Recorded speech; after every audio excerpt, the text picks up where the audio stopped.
I have to say, I am genuinely very impressed with how much social media stalking you guys have done prior to me coming in today. We have to do our homework. You really have. Production will tell us And something, do you know what as well? Like, it's the best way to find out stuff Well, about people right now.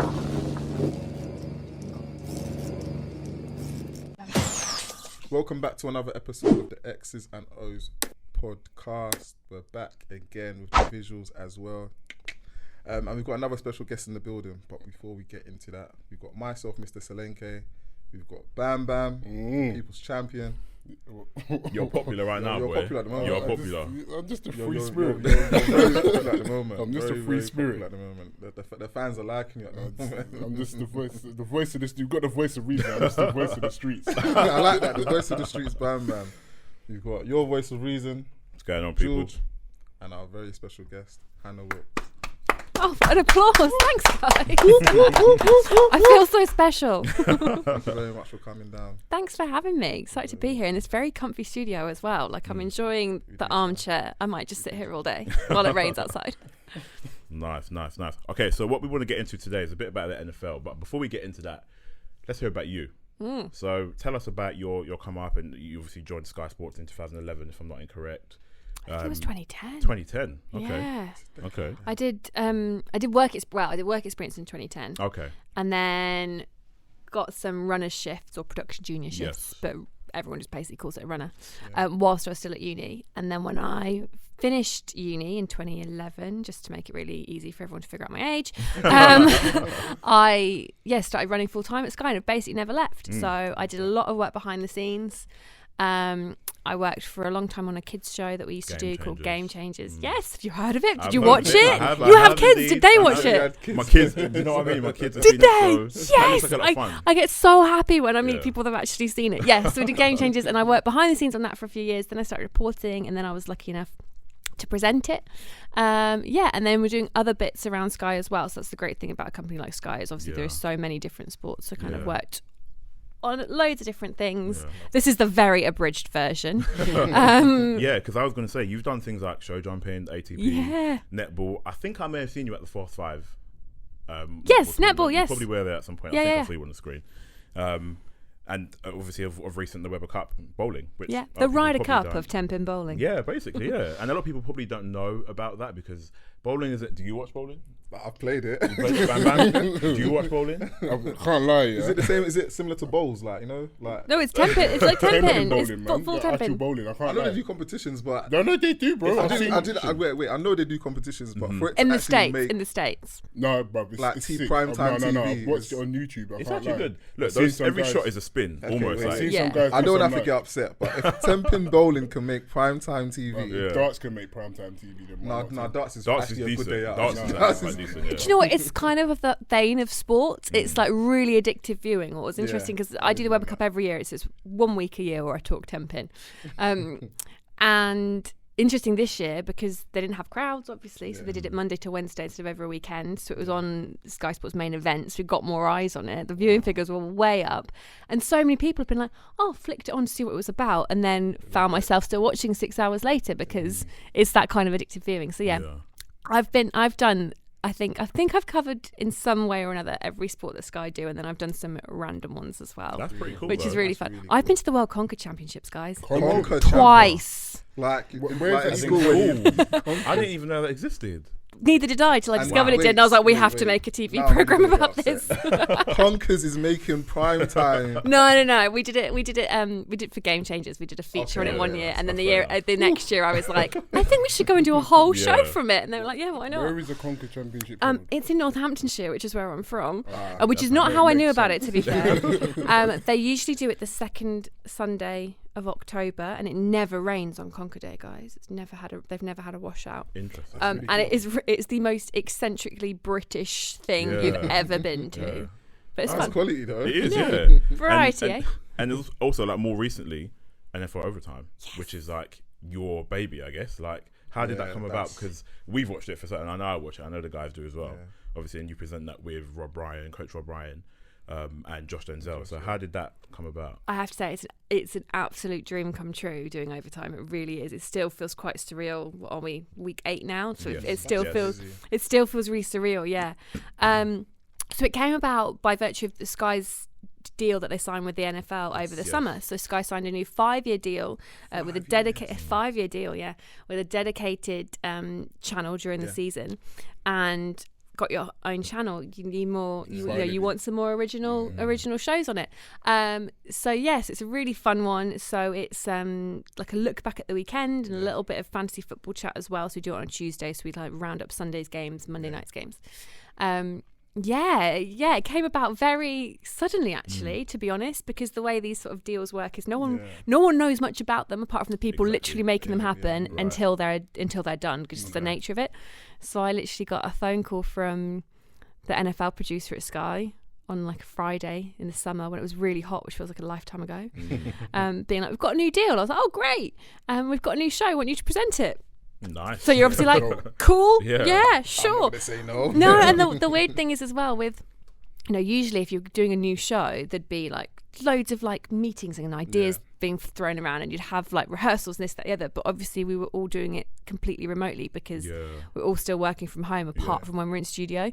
So rather than proper meetings and chats and stuff, we had a couple of Zoom meetings. The first time me and Josh properly met was when we walked in the studio to do the first show. I was going to ask that because how everyone, we see these programs on TV. You never really know the background, like unless you've done some bit of live TV. I don't think I've ever done apart from The Chase, but like you were on The Chase. I was, What? We don't talk about that. Okay, we'll talk about that. I'll just tell you now. I took the minus. But I always wonder, like, how do these things come about? What happens in the background? Like, before you start filming, I guess you guys go over your notes quickly and the chat you're going to talk about. And what happens when it goes wrong as well? You never can tell because we style it out. Quality.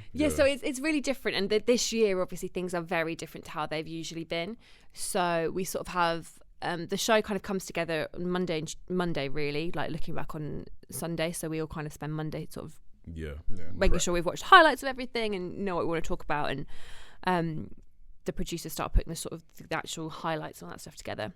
And then Tuesday, I'm usually in the studio, in the building quite a few hours before we actually film, going through the running order and making sure we've got all our talking points, because an hour show is not very long at all, and there's especially this year there is so much to talk about. It's so it's a few hours of going through that, and then obviously getting ready and then recording it. But it's some things do go wrong, but you guys will never know when you watch the show through the magic of what we do in the studio, and more importantly what they do behind the scenes. I was going to say that the team behind that, because I guess you can say we have a minor insight in terms of when we do what we do. Exactly, when we need to chop and change things, it's like, oh man, but we make it happen. That can't go live. So we make it happen. It's hard. And things going wrong.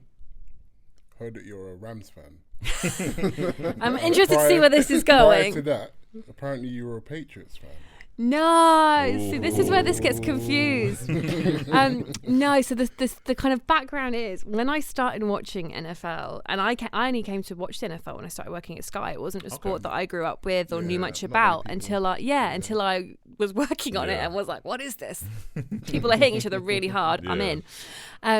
So I didn't know what team to support. I toyed, and the Patriots was one that I tried on for size, decided I'm not enough of a glory supporter. And also one of my friends lives out in Pennsylvania and she's a big Steelers fan, and she was like, the only team you cannot support is the Patriots.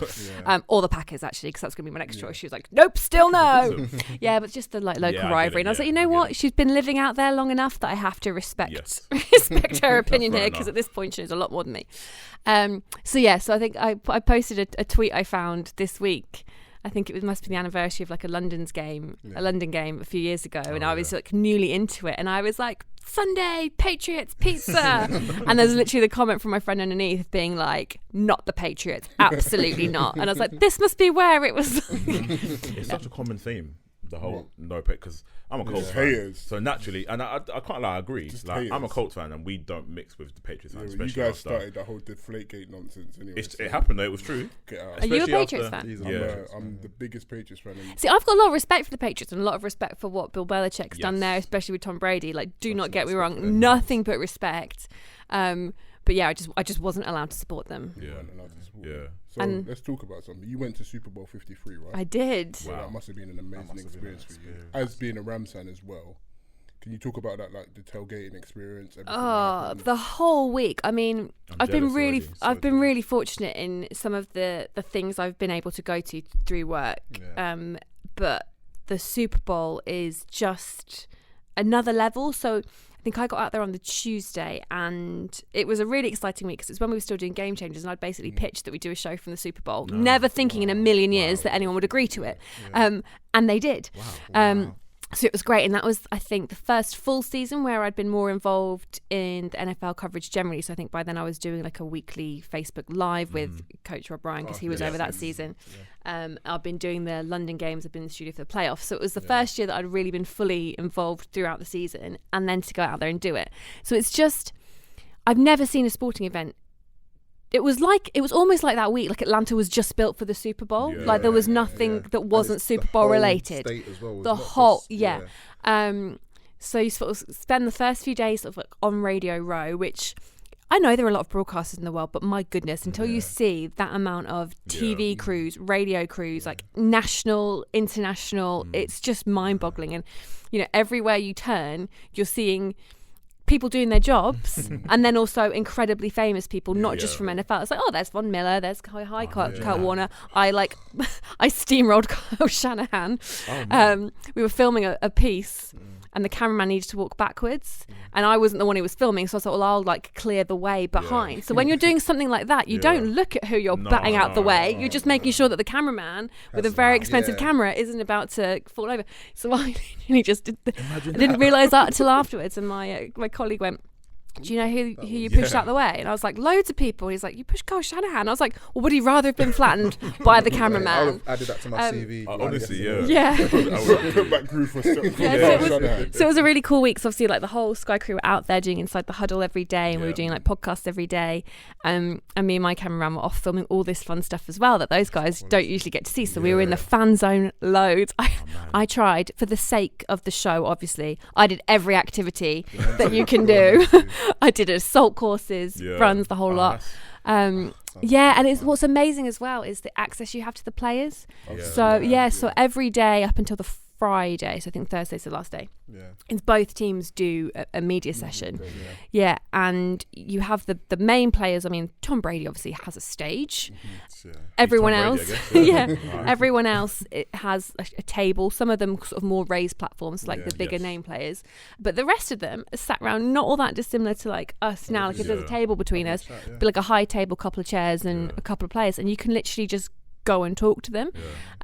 So we had a lot of fun with that as well, because we were doing a kids show. You could be really cheeky, and the guys have been asked the same questions obviously multiple times, but I'd turn up and be like, from the UK, we're here filming a kids sports show, got some really random questions to ask for this quiz we're doing, and they all got so into it. So we spoke to Roby Nickel Coleman, Greg Zerline. I think we spoke to Johnny Hecker. We spoke to Jared Goff as well, I think. Yeah, so this other thing, this thing came up somehow. There was this story doing the rounds that Jared Goff had said if they won the Super Bowl, he'd buy Andrew Whitworth's kids a shark.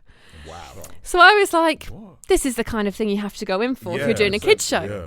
So I was like, I'm going to go ask Andrew Whitworth about it. Obviously, I waited more towards the end of the session when like the serious questions had been asked. And we asked him about that, and then we were like, let's just go ask Jared Goff too, because I think this was the Thursday as well. So by then it's slightly quieter. So I asked a couple of serious questions first as well for like other content, and then my final question, because you really only should ask 3. So I asked him about the game, about preparations, and then third question was like, bit random. I hear you're going to buy Andrew Whitworth's kid a shark. Whitworth just told me that it's going to have to stay at your house. And so he laughed. I think he'd been asked so many questions that week about like, you know, your young quarterback and how you're preparing, like the eyes of the world, and you know, this is it kind of thing. So I think the fact that someone turned up and was like, so do you have the facilities to store a shark in your swimming pool? I wouldn't even doubt it, to be honest. Honestly, the contracts. He must have loved it. Must have thought, thank you. Finally, like. And that was the reaction to like a lot of them everywhere we went. There was, when we were at the Patriots media session, we'd got all the stuff we need. I was overwhelmed by how much access we had. So we'd got in all the players, and one guy I'd heard, I can't remember who it is now, it was like some like third string inside tackle that no one's ever heard of. He'd heard us doing it with the other teams. Like, I wanted to play, and I was okay, fine. But it was great. So yes, you have all this access. And then the Sunday. What's interesting with the Super Bowl, at least it was in Atlanta, was that there isn't like a huge tailgate. There are a few spread out, but obviously there's sort of fan zones immediately outside the stadium, so that's where you kind of get the same energy. But you don't get tailgating like you would at sort of a regular home game in the States, just mostly because of security. But yeah, the atmosphere was absolutely incredible. The Mercedes-Benz Stadium is out of this world. One day, man. It's a really, really cool stadium. You reminded me of something that you mentioned. So, firstly, that game was a 13-3 win for Pats, which was we watched it. When we watched it, we hosted an event. It was a defensive masterclass for the purists, wasn't it? Really. Highlights. I think Anderson had a good stiff arm. Gilmore had a good interception. You won a bet, I think, on that as well. Or I did. You won the bet on that. I did, yeah. But it reminded us we get access to NFL media when they come over for international. I mean, it hasn't happened this year. Games, I know, I missed them, right? We missed so massively. But we went to one of the media days that you mentioned for the Las Vegas. Well, at the time it wasn't Las Vegas Raiders. And we spoke to Coach Gruden and Darren Waller, the tight end for the Raiders, who's doing well on my fantasy team. So I'm hoping he scores again. But like you mentioned, Bam Bam come up with an idea of asking a question that isn't so mundane. So there were tons of reporters in there, and all the questions was the same thing. And injuries. They get tired of that. They do. Nobody wanted to answer. Like, I literally just answered that two questions. Coach How's Gruden the travel? How are you preparing? Honestly, are you tired? And Coach Gruden was there with his hands in his pockets and couldn't be bothered. Then we asked a question, and it was, I don't know if you watched that Hard Knocks at the time, but one of Coach Gruden's famous saying was "knock on wood if you hear me." And we asked a question and we threw that on the back of it, and he all of a sudden, like, his face was bright. He was like, "I love that question," and it just opened up the room. At the end of the event, everyone was like, "Oh, where did you guys get all that?" We just did a bit of digging. Do you know what I mean? Like, do some homework. I've never understood why you would go in and ask those intentional, same mundane questions. Yeah, I mean, I guess sort of like the beat media, they need certain lines and you need to be asking your same voice. But yeah, I think if you can shake it up a bit, they love it because being asked the same thing over and over again for any of us would be really tiring. And then you've also met Zach like me explaining why I'm a Rams fan. You've met Zach Ertz and Mike Evans. Like, have you met anyone where you thought, okay, they're going to be a type of way, or you've met someone and thought, that's a bit odd. Like, were they a bit standoffish? Were anyone that didn't really want to talk? Or because in my mind, I feel like sometimes NFL players, they have to deal with a lot of media, so sometimes they can't be bothered.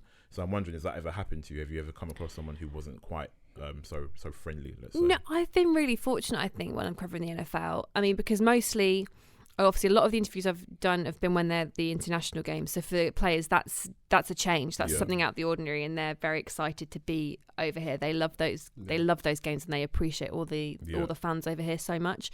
So that's sort of an advantage. There's no one I can think of in the NFL. It's happened in other sports. I won't name names, but there's no one I can think of. I think I've always been like kind of pleasantly surprised. But again, it's I think it's the novelty of being sort of over here for the international games and being interviewed by a Brit. I am actually, now you mentioned it's coming to mind a little bit, last summer when he was still at the Jaguars, so summer 2019. Jalen Ramsey and Josh Lambo were over, and they were really nice, great guys. But asking Jalen Ramsey about his contract situation at the time was challenging. But he was obviously, he wasn't going to talk about it because he'd already turned up, I think, at this point in the armoured vehicle. And lo and behold, now I think he's the best man ever. But that's the situation. It tends to not be their whole demeanour, but it tends to be certain topics, which is fine. And also, it's personal stuff, really, right? It's all very public, but ultimately it's pretty personal. On that note of being personal, we all play the sport. Now that you're more familiar with the sport in terms of positions and things, I want you to guess what position do you think we play. Good question. So we'll start with Bam Bam. We'll go around. So no, start. You want to start here? Okay, we'll start with me. But I reckon Bam Bam's might be easiest. Okay, there we go, Bam Bam. What position do you think, Bam Bam? Linebacker. Wow. Okay. Well done. All right. Well done. Solanke. You two are harder. I wonder if you're going to get mine. I don't think you'll get mine. I'm not sure. Said if you can skip and come to me if you want. Well, I reckon between the two of you, I reckon one of you is going to be... I reckon you're a wide receiver. Because you talked earlier about the helmet and lack of... Vision. Technically, I did play wide receiver at one point. Then I wasn't wrong. At one point, but that's not I haven't played wide receiver since my first year of uni. So okay, I'll give you one more shot, but also Solanke. I reckon you might be a running back. Ooh, I like that. That's interesting. So I'm the running back. Are you the running I'm back? the running back, yeah. Yeah. And Solanke. I'm a safety. Oh, do you know what I was going to say? I reckon between two of you, one of you will be offensive, and one of you is going to be like safety or a cornerback. I'm me and Paris, who's not here, the only offensive guys. apart And from V. who plays Me O-line. as well. Yeah. Okay. So, One of the things I'll take running back though. You're not. You're not running back. what I will say is Wait, quick. Do a 40-yard dash and I'll decide who's Yeah. who's what. Do you know what? Have you again coming back to like the media and stuff, where a lot of people when they get to these access to these events, they actually get a chance to run the 40-yard dash. Yeah. Has that ever come about? I have done a 40-yard dash, you know. No way. What was your Wow. time? I can't remember. No, you can. Sub 5. Unfortunately, somewhere it is on camera. Is it really? Yeah. We'll have to do some digging. Find out. Yeah, no, I did do one, and it was further than I thought, and I wasn't dressed for it. But yeah, I can't. I don't remember what my time was. Talking of running, you ran the marathon, didn't you? I did, yeah. So how was that? Horrible. You know I they would talk never. about hitting that brick wall. Oh gosh, like Is it a real thing? yeah. What was horrendous? So I did it in 2018, and it was when. Do you remember when we kept getting those horrible winter storms, the beast from the east? Yes. Yeah, so that's what I trained in. Wow. So at one point, I think I was doing a training run in literally a ski jacket, and I was still cold, like Wow. doing 15 miles with like wind and rain and snow. In Bristol too, right? Yeah, and then in where? In Bristol? Was it Bristol? No. half marathon? Oh, I've done the Bath. No, I have done the Bristol. You guys have gone deep on my Well, Instagram. you know, Homework. That was even longer ago. Yeah, so I trained for the marathon literally like in winter storms. Like I don't think I've ever spent so much time so cold and so soaked. And then when it came to the marathon that year, it was the hottest one ever. It was 25 degrees. So like the day before, I literally had to go and buy some emergency like shorts and a hat. Yeah. So all your kind of training goes out the window because you just. My main thing was I'd never done it before. Yeah. I was doing it for charity for like a cause I'm really passionate about. I just have to finish it. Like I don't care what the time is. There's just finishing it is the main thing. So then I just had to run really slowly. People were dropping like flies in front of me. It was awful. Like there were loads of St John's ambulance people around. They put more on than usual, but there still weren't enough. Like people in the crowd were giving out like ice pops and stuff. So it was brutal. It's one thing I don't think I could ever do. I said that and then I did it. What I would say, the first half was great. I got to mile 15. I'd gone past loads of like family and friends by that point, and they were like, "You look amazing." I was like, "Yeah, I'm having a great time." And then, well, there's the thing: you get over Tower Bridge and you sort of go around, and when you hit like the Isle of Dogs, everyone says that's the worst part, and that is 100% the worst part because there's no fans, there was no shade.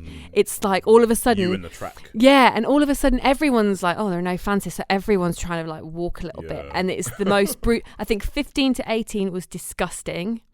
And then I knew my friend was covering it for the BBC, and I was like, Jeanette's at mile 18, just get to Jeanette, just get to Jeanette, she'll make you feel better. And then she interviewed me, and it was like, if you watch it back, it's like I was drunk. And then mile 23 was pretty bad as well, but by that point the crowd get you round. Like I think I walked like 3 steps at mile 23, and like this random man who like, I mean, people are cheering you the whole way around, but he was like, "Hannah, you've got this, come on!" That like would do gave lot me a for push. yeah. It just so much because all these people like, Yeah. it makes such a difference. So the crowds are amazing. I've got so much respect for people that this year they did it virtually, didn't they? Oh yeah. And I have to say, like, it was brutal doing it when there's all those people there giving you all the support. So how people did this year, like, I've got so much respect for them because that's mentally so tough. Yeah, it's more mental than physical, I think. I do agree.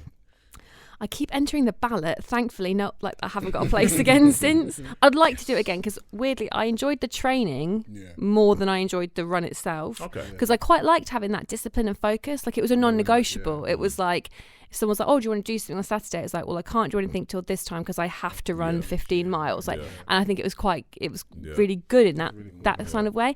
And I trained really hard, and then because it was so hot, that kind of all went out the window. So I'd like to know what I could do it in, but it's very time consuming. No doubt. Before we take it back to the NFL, because there's a lot to talk about there, I'm wondering how the Greg James interview at 2 a.m. came about, because I'm sure that the viewers want to know. Because I heard about this and I was so intrigued, and I'd like to know the story behind it. I have to say, I am genuinely very impressed with how much social media stalking you guys have done prior to me coming in today. We have to do our homework. You really have. Production will tell us And something, you know. do you know what as well? Like, it's the best way to find out stuff Well, about people that's right now. So that was a very long time ago now. So when I was at uni, I was really involved in student TV. It's how I got into TV. And I was at Loughborough, so most of the time I was just filming people and talking to them about sport after they'd played.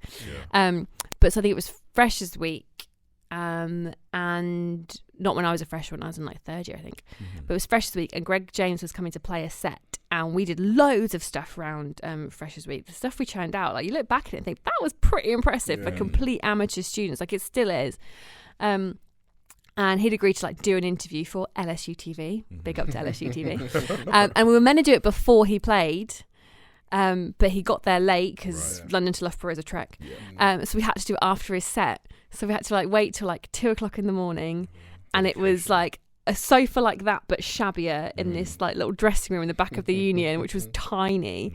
And then he'd just come off stage, and he was so kind to still do it because obviously he'd like used all this energy and all this adrenaline. He was such a sweaty man post that. DJ, but it was it was really cool. He was really nice. Decent. Yeah. I always wanted to ask when I saw that picture. I was like, I wonder what the backstory is. But now we know. Yeah, so thank you for that.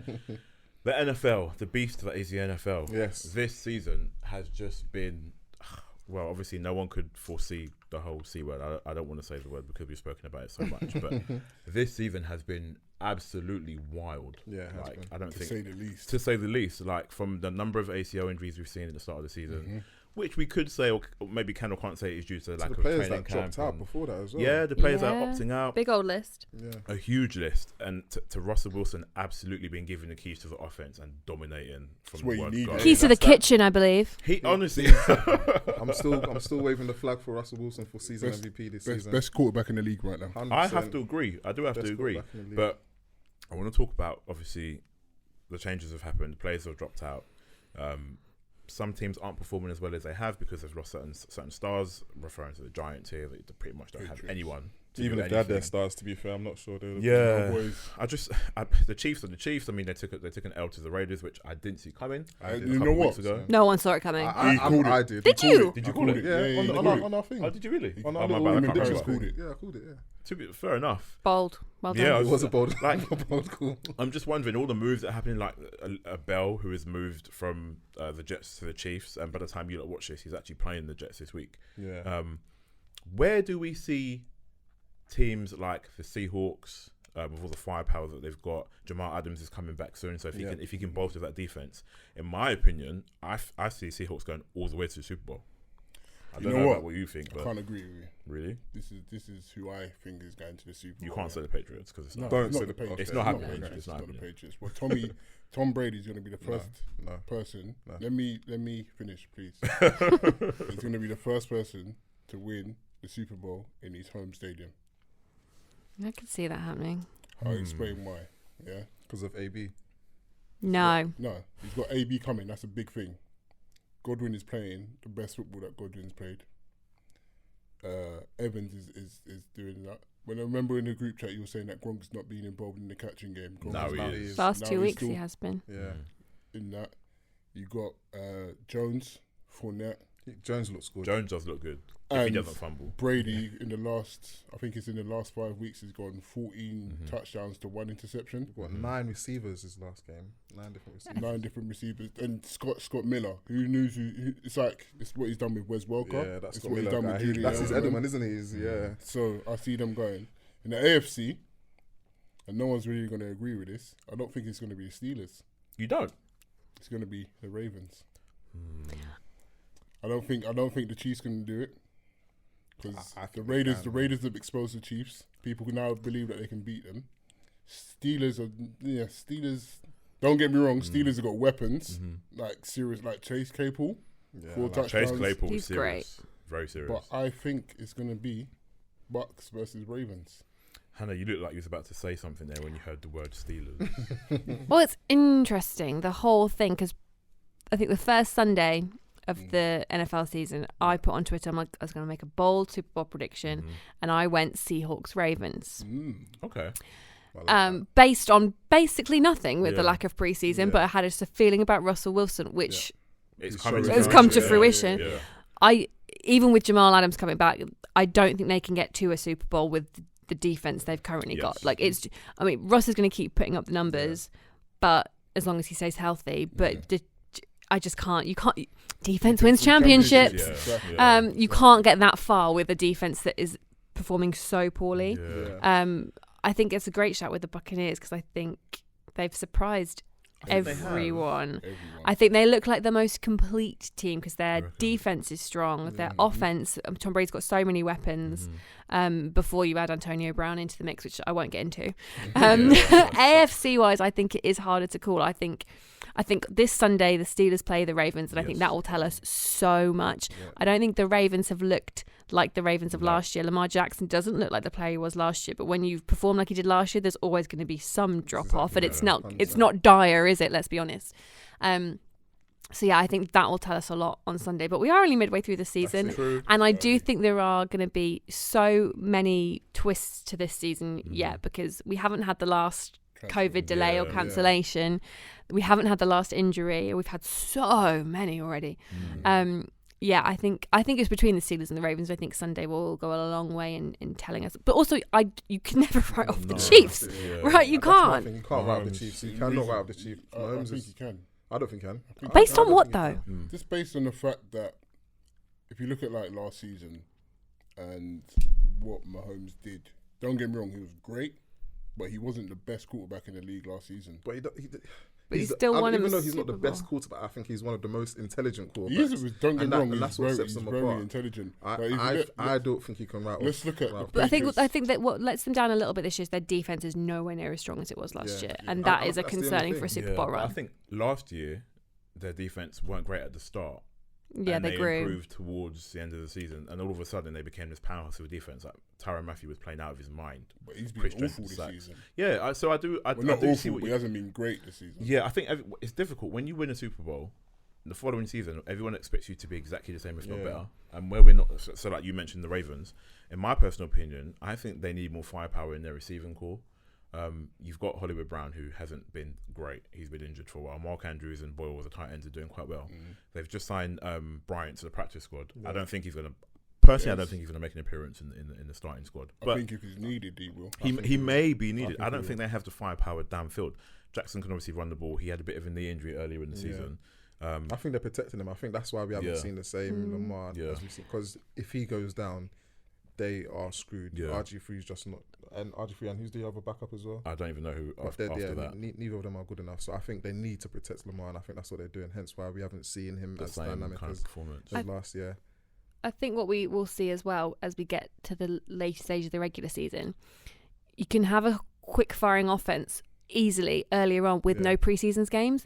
Defense takes longer to build, which is why I think we've not seen great defense through the first 7 weeks of the season. Those defenses are going to get stronger, and that's that's why the Buccaneers are now looking like the most complete team, because their defense is working really well, and that's what's going to start to show, because when they have more game time, which what you don't get with preseason is that that's defensive. A really good point, because everyone on defense, all 11 of them need to be on the same page, and if they're not, if one doesn't work, or if one isn't on the same page as everyone else, then blowing coverages. Playoff football is different from regular season. That is true. That is very true. Oh very different, and we've seen it.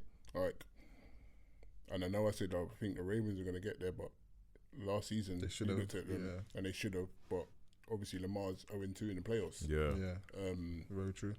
He's got questions around big games for him, actually. That's why Sunday's game against the Steelers, I think, will be really telling. It is. And then Big Ben in the playoffs has not been as a Big Ben in the past.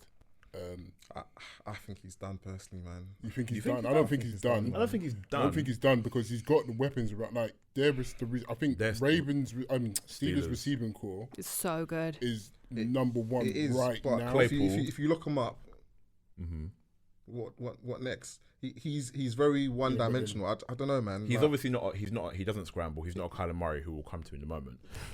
He can run. He's obviously a pocket passer. But look at the weapons around him. You've got Deontay Johnson, who had a massive game last week. Claypool, who's had a massive breakout game. Connor in the backfield. You got Snell as well, backing up Connor in the backfield. Washington, who doesn't necessarily start. I think he might be 4th or 5th on the depth chart. They are Juju, who. It's almost like we're forgetting Juju because of Chase Claypool, which is a remarkable situation to be in. They've not needed him. No, which is crazy. That's how strong their receiving corps is. Yeah. So if everyone turns up and they play it out of their minds, I'm almost going to go and say... Stopson starts at the quarterback. If he's got an arm, don't get me wrong. He does, yes. His arm looks... The first game of the season, he wasn't throwing the ball very far. And everyone's going... I think that arm looks fine. I think it looks fine, but he's just very one read, and if it's not there... I don't know what I'm gonna do. Sort of He thing. gets And I rid don't of the know ball if it's an very O-line quickly, which I problem. think is an advantage. He plays fast football. Yeah, so I don't know, man. I'm not convinced in the Steelers. I know they look good. Don't get me wrong, but as the season goes on, I think it'll be a case of, they started strong, but just fell off a little bit. I think the Steelers are going to beat the Ravens. You think so? I think they will. I've picked them, so I hope they do. Yeah, Fitzpatrick, Hayden in the back. But I really think it go either way, and I reckon it's going to be a bit of a defensive slugfest. You reckon? But with how both, I reckon it's going to be like an old school AFC North defensive slug it out. I've got the Ravens. Low defense. scoring. The Ravens pick up Ngokwe. Yeah, they did. Yeah. They got Calais Campbell, both from the Jags. Exactly. Calais Campbell and Ngokwe. Yeah, that's a good point. That's Actually, a good replacement. it's a good point. They finally replaced Suggs. Yeah, that is a So good point. that's But gonna be I'm a- just thinking for fantasy purposes because I've got the Ravens defense, but I've also got Deontay Johnson, so I don't really want him scoring against my defense. But I'm a bit That's the quandary. Yeah, this is why I don't like playing in multiple leagues. No, I can only do one. I was betting against myself. Exactly. Who was it the other week? I think I had Jared Cook was the only player I had left to play in one league, and the only player my opposition had left to play in my other league, and it was that one was really tight, but that one I could still win. Both these are tight, so I was like, so I want him to have a good game, but not too good. Yeah. This is a debate. We're in a few. So we're running a X's and O's fantasy league right now. You had to say, didn't you?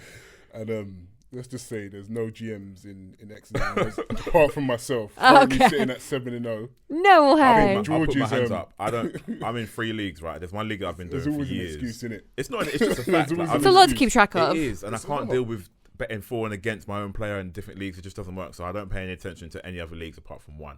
So I'm sitting at the bottom, I think, Hannah, at the minute. Let's put it up. 7 or something. Have a check. I'm the pull same. it up. I'm in 2 this year, Okay. and there's one where there's a lot more sort of like pride on the line. So I'm like, no, that's the one that has to have my energy. Yeah, And exactly. it just so happens that I'm 1 and 6 in the other one. Wow, I don't mind. Mostly because I taking built it that team around Michael Thomas, and that could not have gone worse. See, on And the actually, note- no one trades. Yeah. So we have George sitting last at 1 and 6. I'll take it gladly because in my other league. No shame in 1 and No 6. shame. The Bronze Bomber sitting in 7th place. In 6th place, 2 and 5. We got Remy 2 and 5. Then we have Danny 4 and 3. Joseph 4 and 3. Paris 5 and 2. And then at the top, sitting at the top, very pretty at the top. 7-0. 7-0, sorry. We're probably the best team that you ever see. Who's on your team? So quarterback, we got Russell Wilson. Yeah. Running back one is McKinnon from 49ers. Okay. Running back, I actually had Bell, but he was on IR. So I subbed him out for Damian Harrison, the New England Patriots. Bust. Yeah. Patriots. Patriots it's a lost season. Jarvis Landry. Cooper from Jarvis Landry's throwing the ball very well. Yeah, he is. Darren Waller. Cooper Cup's always in my fantasy team. Mike Evans. Chris Boswell. Yeah. And I got the Patriots defense. It's not even a great team, man. No, it's not, is it? Listen, It's not I that told good. you, all I needed to do, was draft Russell Wilson. Yeah. That's all I needed to That's do. last year I had Patrick Mahomes as my Yeah. quarterback. It's a cheat It code, literally didn't matter who else I had. It's a cheat and code. won like all of my leagues, I think. So you mentioned Michael Thomas. So big talking point around that because there were some small rumours. That he punched someone in the face? Yeah, well, that did happen actually. I was going to say, that's not a small rumour. The rumours about trades. Obviously, Right. again, by the time people listen to this, the trade deadline would have passed. But he was great last season. Obviously, he set the receiving record. Yeah. He just caught a lot of balls. He did. It's not No, he was good, man. He was good. He was was good. good. He was wasn't great. best though. But this season's obviously gone very differently, and Drew Brees obviously is relying on Kamara quite a who bit. is quality. He is, He's but a great player. you can't put it all on his back. It's not possible. You can't get that far. But you'll probably just run him into the ground, and then you won't have a run game. I think you can, I think that's because he's running the ball well out of the backfield. He's Yeah. catching it out of the back. I just think you can't do that for the entire season. So I guess I know what you mean. As in, Yeah. it's dangerous Yeah. to do, but if he's doing it and he If he's wants not being to do it, stopped, then why not keep on going to it? And Thomas has already been ruled out. I mean, I guess the theme of injuries, it's obviously shaping up quite differently for a few teams. Yeah. Michael Thomas being Breeze number 1. If we go to Barkley being the Giants number 1 in terms of being probably their best receiver and running back. Their best player. Their best player, yeah. Best player. So would it be fair to say whoever wins the Super Bowl, did you really win the Super Bowl? There's an asterisk. There's an asterisk, yeah. Is it really? So, okay, so here's the conversation around that, because I had this conversation with someone before the season, and I said we'll probably get some crazy results. Yeah. We might even have Super Bowl teams that we never expect to see. Yeah. I don't think this, and the only way this season would have an asterisk by it is if we cut the regular season really short. But even if you did that, the NFL teams used to always play different amount of games before they sort of standardised the league and they had the merger. So that it was always done on percentages anyway, like win percentage. So I think, even worst case scenario, if the the next couple of months goes horribly COVID wise, there are sort of precedents in place. So I think you could say that about any sporting league or any event this year. And I think ultimately, no, it won't have an asterisk by it because everyone's in the same situation, fighting the same battles. It comes down to how much strength and depth you've got, the roster strength you've got. And if you haven't got that in place and you're reliant on 3 players, well, more for you in any season, right? Because anyone could go down in short time. And we have had a ton of injuries this season. But it was interesting talking to Rob Ryan about this on overtime. Because your instant reaction, especially when they all happened early, right, was because of lack of preseason. And he said the only thing guaranteed in football is that you will get injured. It is that's a fact. It happens. We can tell you exactly right. It's you got 100% chance of getting injured at some point in a football career, no matter what level you're playing at. And I think it's unfortunate we've had so many, and the 49ers got depleted. They were blaming the pitch and the turf at the Jets, and then they were back there again to play the Giants a week later. So I don't think this season will have an asterisk by it, beyond the fact that we'll all go, do you remember that insane season when there was a global pandemic and, the poor schedule of the NFL? I imagine they've got some giant board with loads of post-it notes and it's like a war room. I don't think it will because it's the same thing everyone's having to deal with. I'm with you. If I was the head coach of a team that won the Super Bowl this year and you tried to put an asterisk, I'd be like, how dare you? Like, if anything, it's harder. Winning's a win. We've worked harder. We've tried our best to keep our players healthy. We've made sure that we've used our depth as well as we can. We're going to Disneyland and none of you's got to tell me. And it will be, and it might well be private because no one else will be there. So the Rams, Aaron Donald. Let's talk about Aaron Donald because I don't believe anyone can really hate on him. You have to be in awe of what he's doing. Obviously, you being a big He's just a mesmerising beast of a human, right? He's something else. Absolutely something else. And obviously, you being a Rams fan, he's got 8.5 at this time of recording. I think he's on 8.5 leading the. I think he might. He's tied. I think he's tied. Myles Garrett maybe. I think he's tied with Myles Garrett for leading. So obviously, still a young guy. Do you, if you're the GM of the Rams, do you build a team around him? Or do you build a team around Jared Goff? Good question. Well, I think you build your defense around Aaron Donald and your offense around Jared Goff. I think Sean McVay is... I like Sean McVay. Yeah, calling plays and designing plays. There's a lot of questions asked about Jared Goff. I think he's better than people give him credit for. I think when he has a bad day, he has a really bad day. He's not as consistent as you'd like, and sometimes I feel he just throws the ball away. And I hate when players throw the ball away. It makes me really stressed.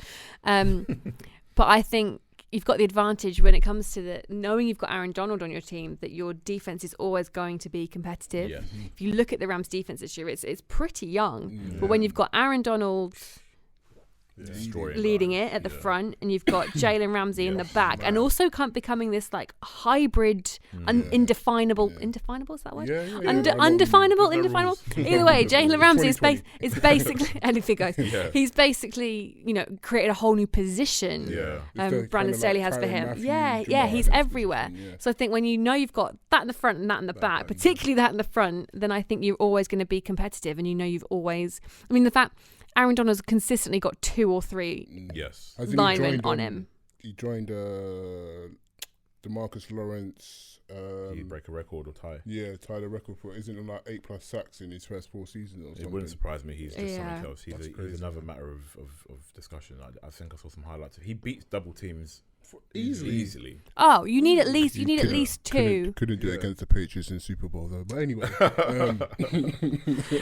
no one scored anything in that Super Bowl. Okay, so whether Aaron Donald could do it or not is irrelevant. But no, I think you can't. You know that your defense are going to get you the ball, and he's going to limit the opposing QB no matter what, really. Which is always going to help your offense. So I think you can't separate them, but also they've got a nice balance. I think they are looking. In the summer, Greg Rosenthal from them around the NFL was singing the praise of the Rams, when no one else was saying. On paper, they're really balanced. It's like what we're saying about the Buccaneers now. I think they're a really balanced team, and they've played the big opposition. They've played the big games this year to make you sit up and notice. And I think the Rams are still flying under the radar because most of their opposition has been the NFC East, which we won't go into. That kind of flies under the radar, and the Rams are very guilty of playing to the opposition. They don't play standard the whole time. They match whoever they're playing, which is frustrating. Okay.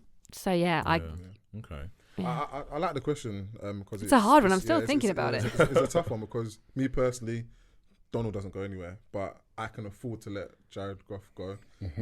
But the thing is, I think Jared Goff gets away with not being an elite QB because Sean McVay is a quality coach. That's the thing. You can kind of put any QB in there when you've got Sean McVay. Do you reckon? I think Sean McVay is so underrated. He's great, man. I think he's so underrated. I think you're saying that because he's got age. Because he's young. Yeah. I don't think it's just an age. He's been to the Super Bowl already. Yeah, that's it. He's been to the Super Bowl. He's not even 35. He's still got there. Exactly. Yeah, but that takes something.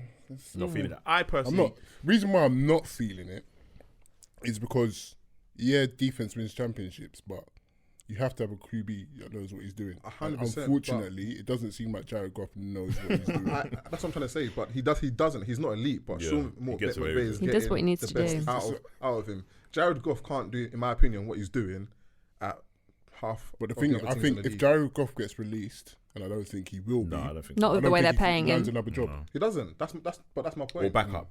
I don't even think he lands a backup job. Easily get a backup. You look at backups in the league; they're not great. I mean, some teams really need some right now, so I think he'd be okay in this. Is backing up the Jets. What's happening over there? He's done. But it's a good point. It's like with Sean McVay there, your quarterback doesn't need to be completely elite. Yeah. Jared Goff has some moments. I mean, if you look back at 2018 and try and tell me that he can't play football, and that was definitely the peak of his career. That's his ceiling, but that's the ceiling that gets you to a Super Bowl. True. But then when you get to the Super Bowl, that very biased. Against Bill Belichick, Bill Belichick's defense, I think most people would struggle. To be fair, that defense was scary. It was sublime. Gilmore was playing out of his mind. Everyone. For the whole season. And then that Sunday, you couldn't. There was no way through.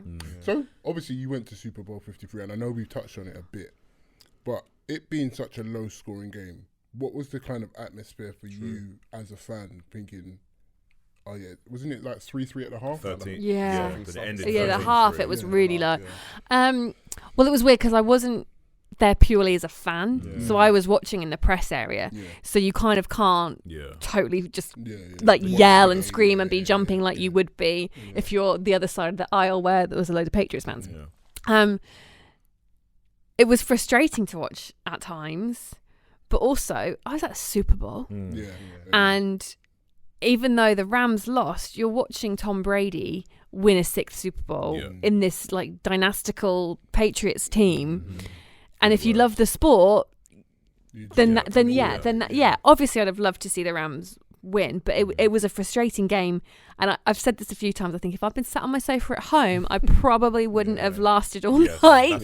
But being there with the buzz of it, because although it was very low scoring, there's then that sense that when someone does score, that's gonna be the game. So there's that kind of energy rather than when it's high scoring, which obviously we all prefer to watch. Don't get me wrong, but when it's low scoring, there's that sense of this could go either way. It could so easily have gone the Rams' way. It was such fine margin. There was Brandon Cook. There were a couple of catches, and I was sat with quite near the end zone. There were a couple of times where you could like see Cooks, whoever in the end zone, just free, but because of how the defense was playing, they just it was a very frustrating. Brandon Cooks get twice. Once was picked off by Gilmore, and once was battered away by there was one right at the back between the pylons in the end zone under the frames of the field goal. But man, it's a frustrating watch, but it could have gone either way. You're not wrong at all.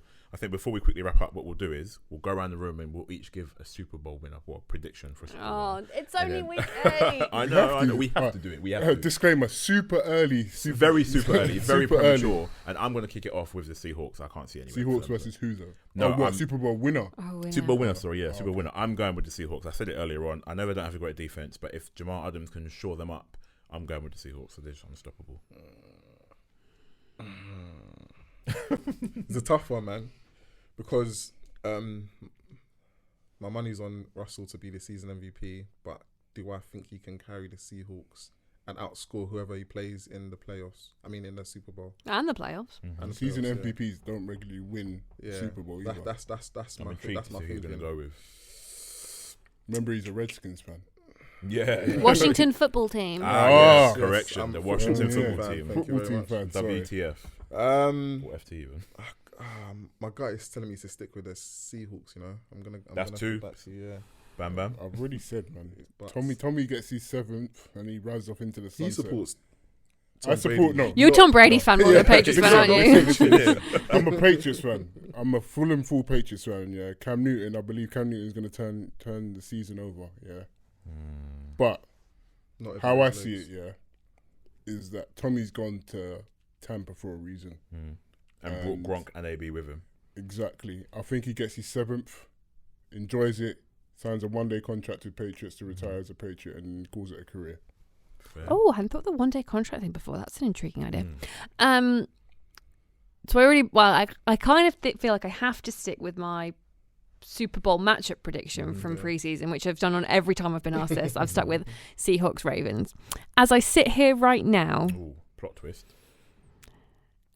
and I kind of want to watch Sunday's games first, but obviously I can't see into the future. But as I sit here right now, because of their defensive woes, I'm more inclined to go Ravens than the Seahawks. But that's just today. I might feel differently come Monday. That is interesting. I think will be very interesting. The running. And the Seahawks play the 49ers this week as well, which they could I think they're visit going to annihilate them. if they. I've had a few people back the 49ers, so I mean, 49ers are nice. it's only week 8. This is. Nice. You seem to be doing very well on this predictions thing at the moment. I don't know. You've got like a She little got the missing insight. Meg She got the insight. at home, but yeah, like you're doing very well. So I'm inclined Well, thanks. I had a horror show, I think, week 2, and I fell 4 points behind Josh, but I've clawed that back up to 2. You have. I was watching it on Wednesday. Overtime. Yeah, the only way I could close them this week is if the Colts beat the Lions. So I really need the Colts to beat the Lions. Oh, you're a Colts fan, yeah. You got Great defense at the moment. Yes, Pittman's back. I don't rate him all that much right Don't now, rate but him. he's I like back. Pittman, Yeah. man. JT's my guy still. Man. Before you do your wrap up, let them know about NFL Overtime, where they can catch it and when Yep. it's on. Every Tuesday, 9 o'clock on Sky Sports NFL, which is channel 407. Heard it here. There you go. Just quickly, is there anything else that you would want people to know?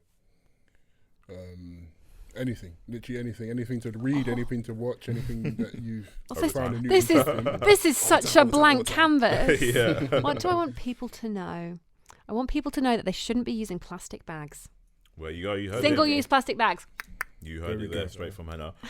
Thank you for tuning in, guys. It's been a great episode, I think. I've enjoyed that one quite a bit. That was fun, guys. Make sure you tune in to all the episodes on YouTube, everything X's and O's on all socials, and also NFL Overtime with Hannah, Rob Bryan, and Josh Denzel. You may even see a cameo from Yanni, our boy Yanni. Oh boy, Yanni. Love him. Yeah, so keep it locked. Thank you for tuning in, and we'll see you on the next episode.